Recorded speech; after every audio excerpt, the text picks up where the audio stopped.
Good morning, YouTube. Good morning. It is exactly a minute after midnight.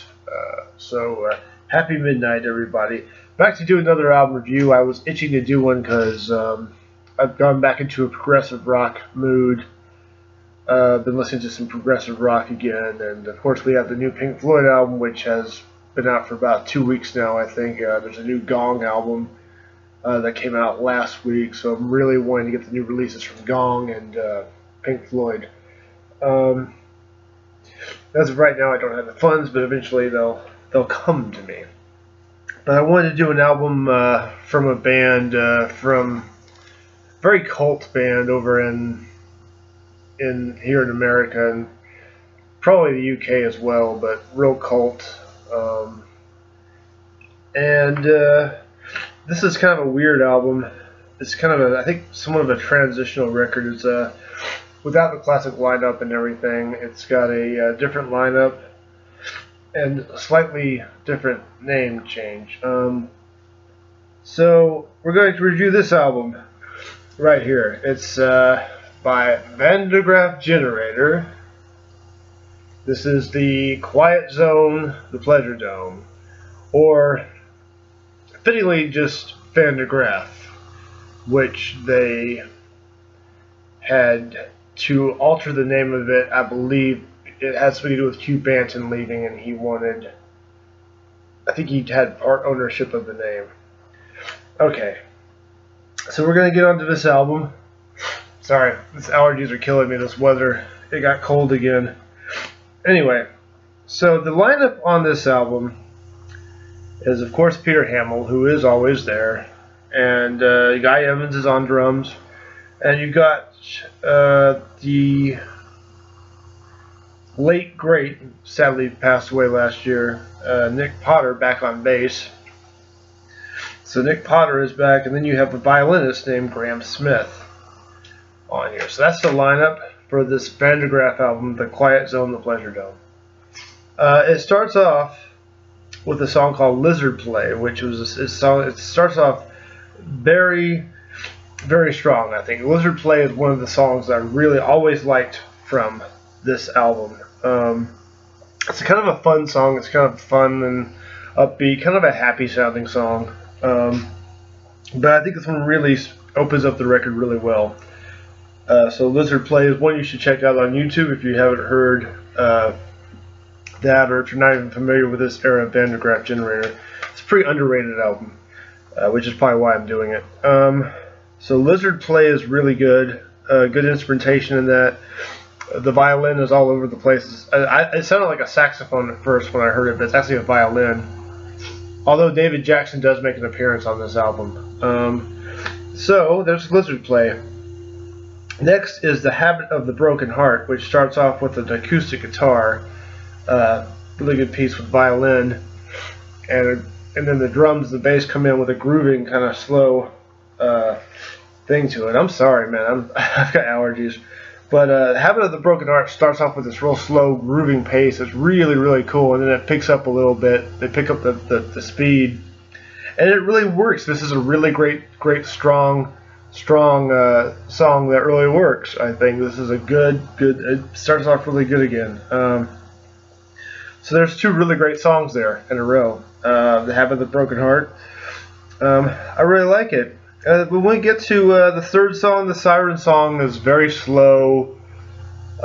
Starts with piano and violin, and it's a very, very slow song. And this one takes the album down.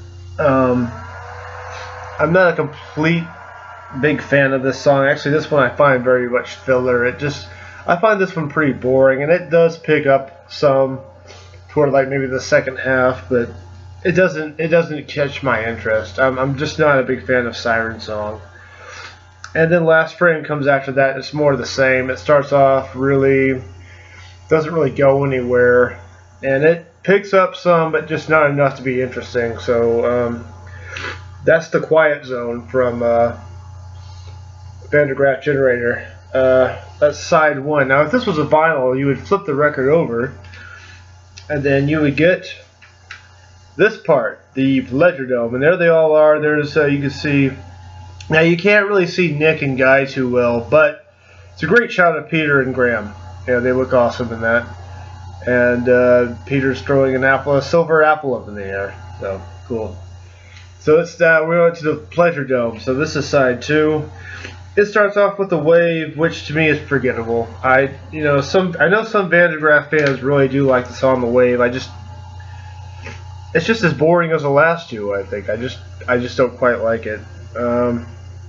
So yeah, this once you have albums songs 3 through 6, there's a bump in the road here on this album. To me personally, there might be some fans that absolutely love this album, think it's the best one they've done. Maybe it is for some people, but The Wave, it's forgettable. It's slow. It's mellow.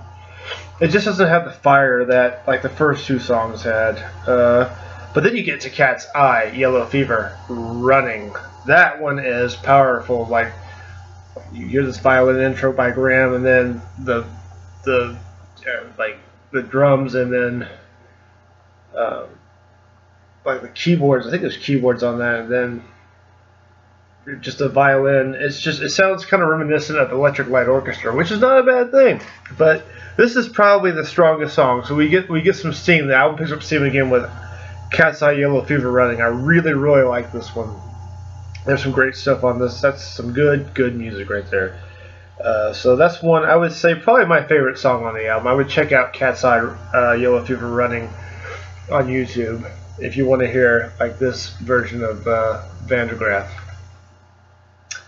Next is The Sphinx in the Space. This one's really cool. This has got some lyrics I really like on here. I was a cat, a snake, a lizard, a mouse. I love that. This is another strong one.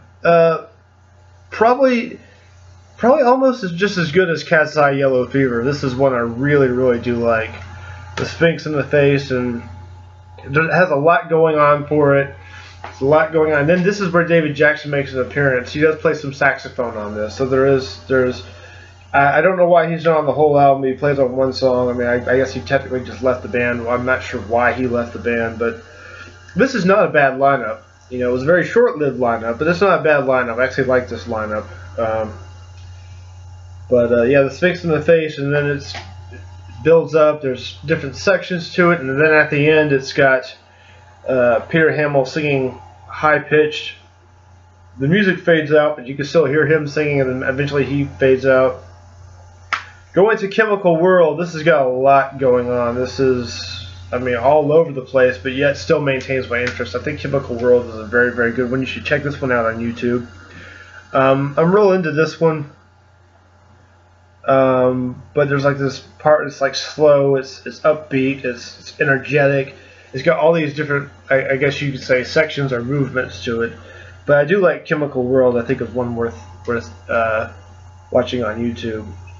And then once you get to the very end, this is Sphinx Returns, and it basically picks up from where the last one left off. It fades in with Peter Hamill singing high-pitched, and then the music fades in, and then eventually fades out. This only lasts for about a minute and a half, maybe.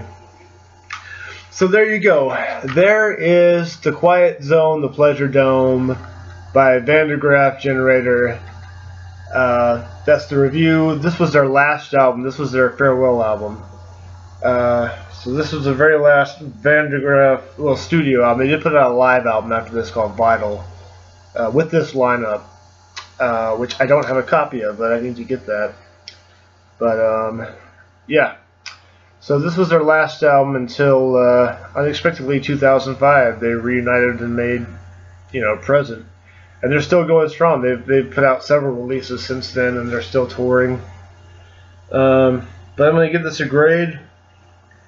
This is actually a good album, despite the fact there's 3 songs in the middle that just don't work for me. I'm just going to go ahead. It's actually very strong. The songs that are strong really work.